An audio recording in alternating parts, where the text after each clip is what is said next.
Welcome back. Thank you for joining me again.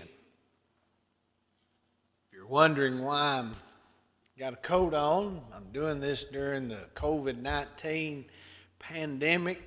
I'm at the church building by myself. There's no heat on, and it's kind of cold in here. So that's the reason for that. Once again, glad to have you in this class.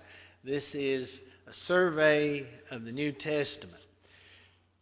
Last time we spent some time talking about how we got the Bible. Just touched the hem of the garment on that. So much to learn. So many books have been written on it. You should look some of them up. By the way, whenever you're looking up things on the internet, don't. There's more bad on the internet than there is good. Now there's a lot of good. But maybe there's not more bad, but there's a lot of bad. So don't just take anything as being the truth. You got to dig sometimes. But there's some really good material on how we got the Bible and the importance of the Bible being translated into different languages. But this time and by the way, how the Bible was put together to form the canon. The word canon, of course, means it's a measure, a standard. And so it's the books that measured up, that came together in a collection we now call the Old Testament and the New Testament, combined the Bible, which the word Bible actually just comes from a Greek word, biblios, which means book, but it's the book. Now let's talk about some of the characters in the New Testament, and in particular, we're talking about the four Gospels, Matthew, Mark, Luke, and John. I think it's important. I always try to find out about people because if you know their background, you'll understand them a little bit better. I find that to be generally true. We're talking about the Jews and the Gentiles. And that's going to be a big thing going on in some of the New Testament. Jews and Gentiles. Well, the Gentiles are anybody other than the Jews. So who are the Jewish people? They're probably first known as the Aparu, which is a word that just means a nomadic people. Shepherds, Bedouin, if you will. Maybe that's not exactly who they were, but some people think that's the word Hebrew came from, and that's the word we first know them by, is the Hebrew. And of course, the first prominent Hebrew would be Abraham. And Abraham is a marvelous individual that a lot of scripture is devoted to in the Old Testament and the New Testament. In the New Testament in particular, highlighting his faith and the importance of faith, and just absolutely a spectacular character. But Abraham has a son. He and his wife have a son by the name of Isaac, who has two sons, Jacob and Esau. Now Jacob in the Old Testament, in the narrative in the book of Genesis, Jacob is not really a very good guy. But he seems to change over time, and there is a point in his life in which God changes Jacob's name, although he's pretty much referred to as Jacob from that point on, but he gives him the name Israel. And so you have the Hebrew to now you have a man by the name of Jacob that is named Israel, and he marries, and all of this is fun reading. It wouldn't be fun living, but it's fun reading. Strange story. Jacob ends up having 12 sons. He and his wives and their handmaids, they have 12 sons, and they're going to be called the 12 tribes of Israel. And so you switch from the name Hebrew to the name Israelites. Now, as time passes, the Israelites became known by the name Jew. And that's not a derogatory term. They just became known as Jew, and it's comes from the word Judah, which was a very prominent tribe of the Israelites. But anyway, that's how you got that name. Now, in the New Testament, and I draw a very simple map, too simple, but in the New Testament, I want you to see something that takes place. And I've got to do a little history, Old Testament history, and this is Israel. Okay, that's not much of a map, but in my mind, this is a good map. This is Israel. Sea of Galilee is up here, not even mentioned that I know of right off the top of my head in the Old Testament, but it's a prominent place, the Sea of Galilee, prominent place in the life of Jesus. The Jordan River coming down through here, the Dead Sea down here. A lot of the activity in the Old Testament is in this area, down in here. Of course, this is the Mediterranean. Now, we'll say this is Jerusalem, and I'm off a little bit, but anyway, you get the idea. This is up here. Is in this area, the land is a lot richer. Down here, you're getting into a desert area. Okay, this is the nation of Israel. When King David dies, his son Solomon takes over. And there's already, even in the lifetime of David, now we're talking about now around 1000 BC, roughly, okay? David lives. So the kingdom is united under David and then Solomon, but it's already getting divided. But after Solomon dies, his son, who's not a very intelligent fella, after he becomes king, the kingdom splits. And so now, in this tiny nation, you have two nations. The northern one is going to be called Israel. The southern one is Judah. Now, Jerusalem is down here. The capital city starts out being Tirzah, T-I-R-Z-A-H, but it eventually becomes Samaria.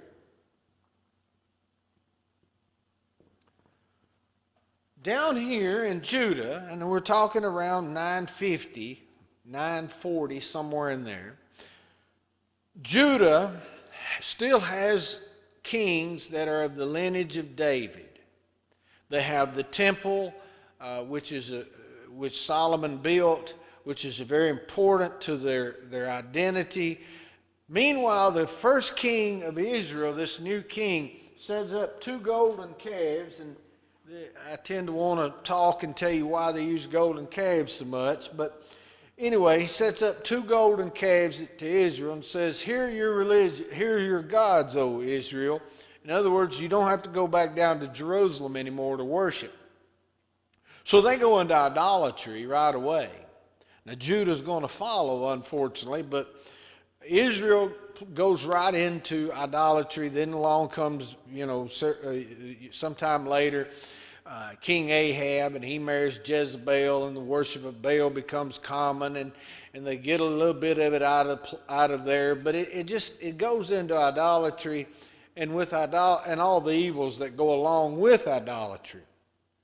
So what ends up happening is that God sends prophets to both places, warning against idolatry, warning against coming punishment. And Israel, in 721, Israel being the northern kingdom, 721 BC, are invaded by the Assyrians. Notice I said Assyrians, because you have Syrians and Assyrians in the Bible. And that can be a little bit confusing. I think probably the New American Standard Version actually refers to the Syrians as Arameans, I think. I can't remember right off what it translates, but it's actually helpful that it's two different words rather than two words that sound so similar, Syrians and Assyrians. So in 721 BC, the Assyrians come down and they demolish this area. By the way, they almost do Judah in, but God saves them from that. And they deport these people here all over their empire. They scatter them out. That way you don't have too many together, and they're not going to put up much of a fight. It's actually very cruel, but it's actually very smart as far as controlling your enemies. So this is something that's going to come into play in the New Testament. How did the Jewish people get scattered all over the Roman Empire? Well, here we go. We got the start of it in 721 BC, and that's recorded, I think it's in 2 Kings chapter 17. I think that's right. You can look that up and read. It'll do you good to read all of 1st and 2nd Kings. But anyway, they're scattered. Now, I tend to want to go ahead and give you the history of Judah, but I'm going to wait on that at a later time, or I think I am.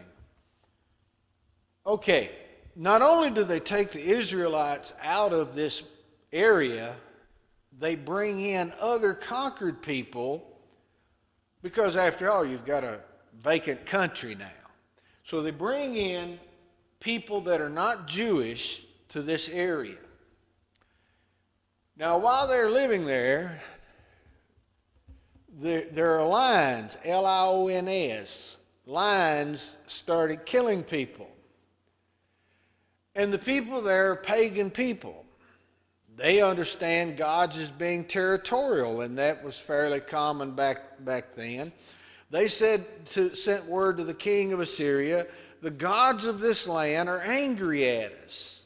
Send in a priest to teach us about the God of this land so that we can worship him. Now, first of all, when you read that they're all upset because lions are killing the people, you think that's not a big deal. But when I was a kid, I used to go to the barber shop every once in a while, and they always had these neat hunting magazines.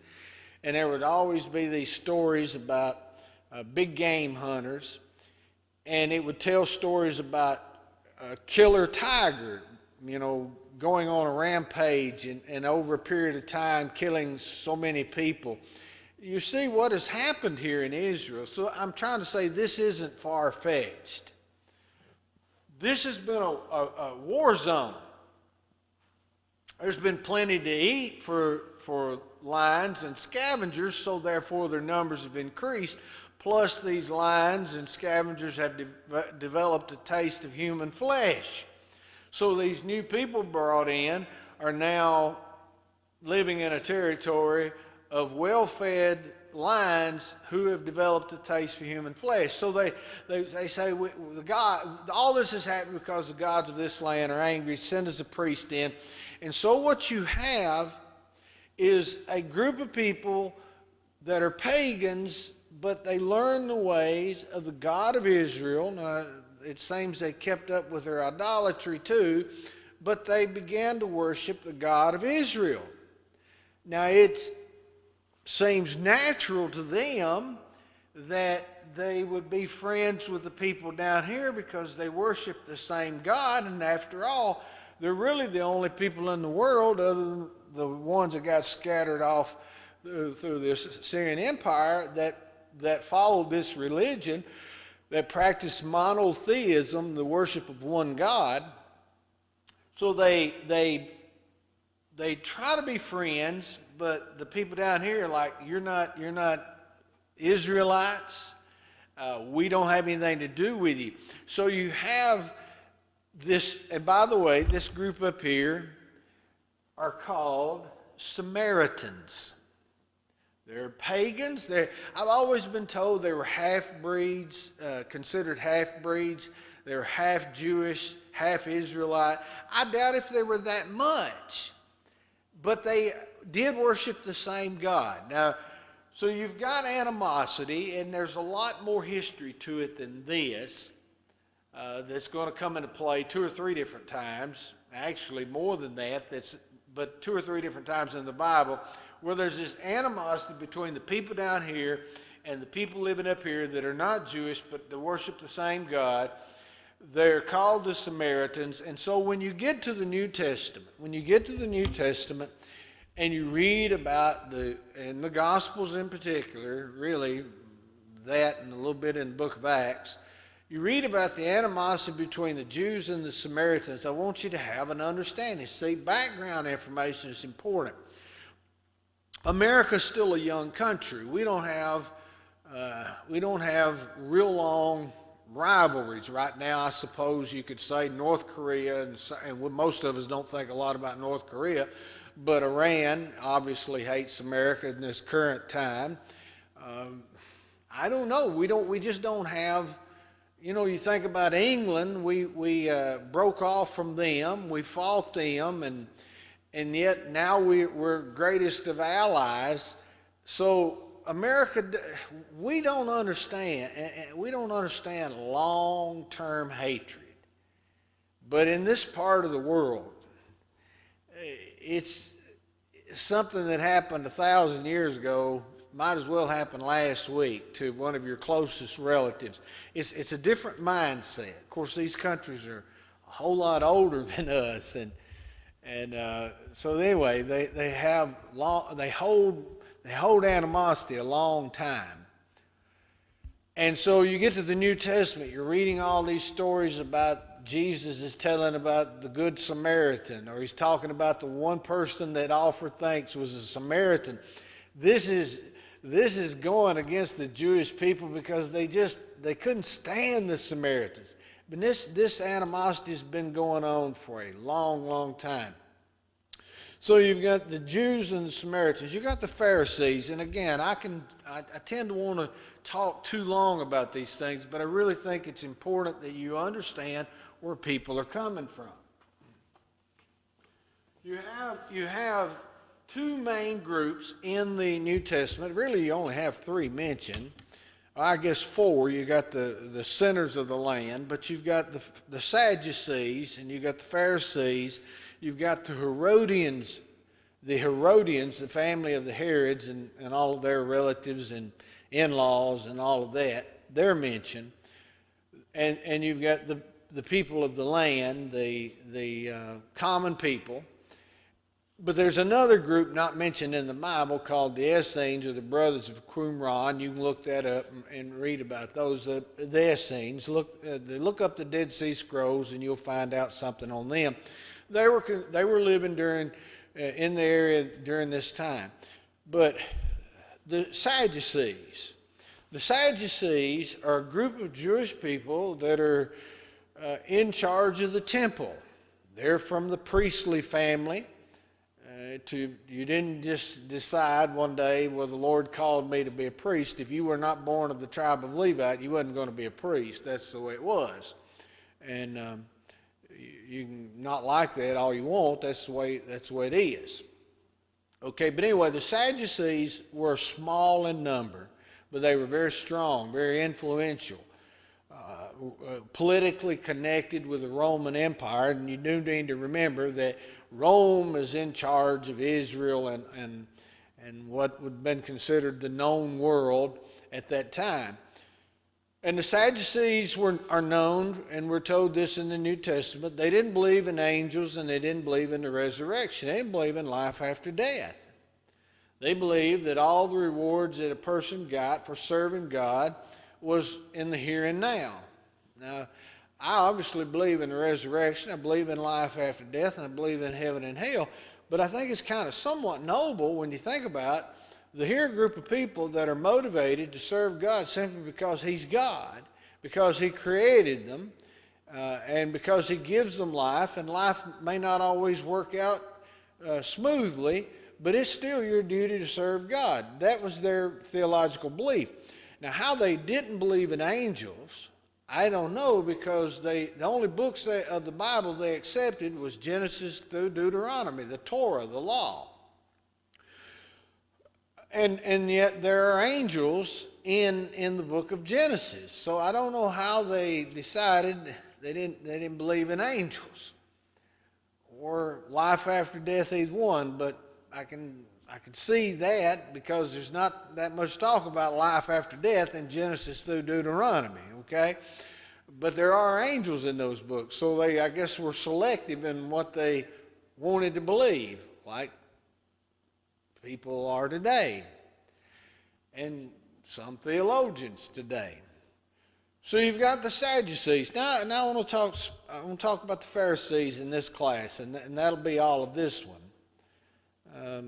Well, a little bit more than that, but where'd the Pharisees come from?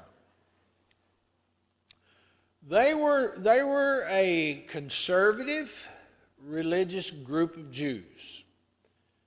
I don't know how you actually joined up with the Pharisees. I think it's one of those religious societies that you have to be accepted into, not necessarily by a vote, but just they let you know whether you were in or you were out by the way they would have treated you. The Pharisees are the ones that Jesus disputes or debates with the most. They're very vocal.